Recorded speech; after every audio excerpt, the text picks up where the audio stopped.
Howdy, all of you beautiful gamers. My name is Lima. Thank you so much for stopping by my channel. It is my goal here today to make sure you 100% understand how you can have high fertility farms on all of your plots.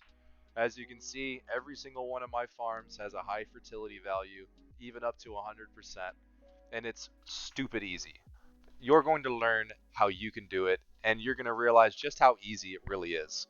First and foremost, you do want to set up your farms in an area with high fertility, and you want to put a fieldstone wall or a regular fence around it to protect it from deer. But if you can't find any fertility in your area, don't worry. You can still get really high fertility levels no matter what with this method I'm about to show you. This is it. This is the formula. You're going to do peas, 2% fertility bonus, and cover crops, 5% fertility bonus. I'll go ahead and note right now, you never have a single season on any field without a cover crop. It will always be there. But this is just a field for preparation. It's going to take some time for these fields to get ready.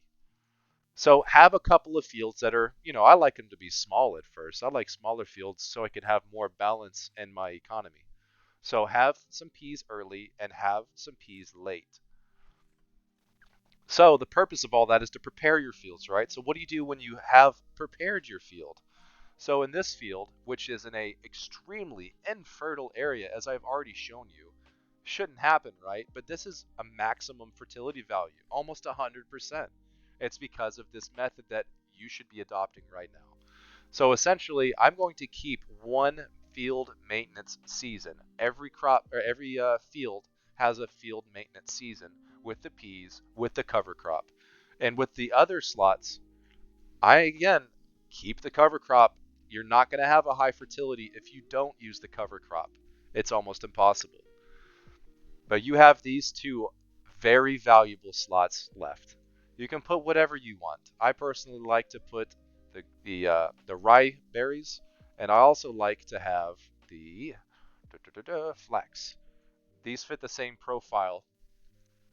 You put whatever you want though, guys. Just follow the same rules I did. Use the cover crops and use the field maintenance to keep it at a high fertility value. Even the smaller fields can be a great asset for you. And when you have big fields, you can have absolutely monstrous yields. I really hope that this video helped you out, but I do have a couple of extra tips for you. I'm sure that you'll find some value in these tips as well. It's related to hunting deer. You know how they like to eat your fields, crops? How about you set up a couple of fields to encourage that? Feed them some wheat and some greens because they love both of those crops. But here's the thing that's cool. Set up several hunters nearby. Several hunters, like 5, 6, 7, if you have multiple fields. Make sure that the hunters are close to a storehouse or a root cellar, or somewhere that they can drop off all of this food to quickly.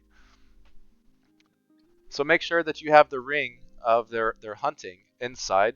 You know how it goes if you've played this before. So that's how you can get a lot of deer for, tallow, pelts, meat, all of the useful things you need in the late game. But here's an additional tip for wolves. Imagine that this deer-sighted icon is a wolf den, okay? This is what you should do when you find wolf dens. Don't destroy it right away until you really need to for expansion. Get your hunter, get your ring, and put it kind of close to the den, but not too close. Trust me, those wolves are looking for you because they're hungry. They're going to come into your sphere.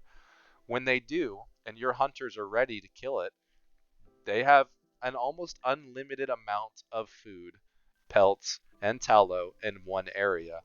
You can really stack up how many hunters you have going out there. In one game with 5 wolf dens piled in one area, I had about 12 to 15 hunters, and we really killed it.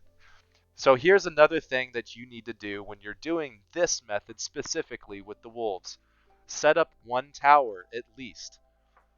Make sure that it's in the path that your hunters are going to run towards for protection near your wall. For my towers, every single tower, if it's out in the open, I like to have a single wall around it, one space away, to make sure that no glitching happens. It happens. So look, this is the cool thing with the tower and the wolves. When the wolves wander around, they'll come into the ring and they will get shot immediately, and the carcass will be left there. Well, your hunters, they'll go, dur, dur, dur, I'm looking for some meat. They'll go, hey, I found a carcass. I'm just going to go bring this back. It's so effective. It's not even funny. So here you go, guys. There's some really great tips for growing food, hunting deer, and getting a good use out of that wolf nuisance that you usually have to deal with. But here's one more thing.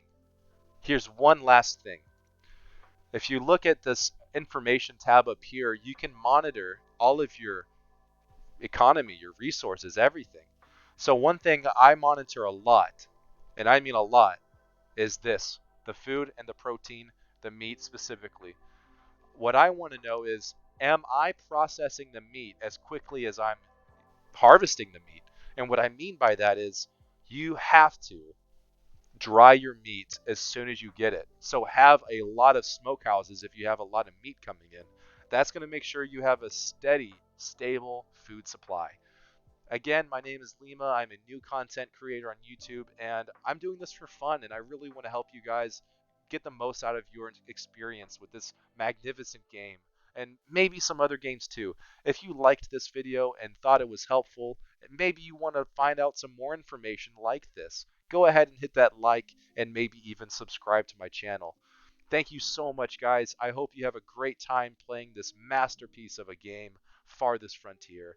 Please enjoy and have a nice day.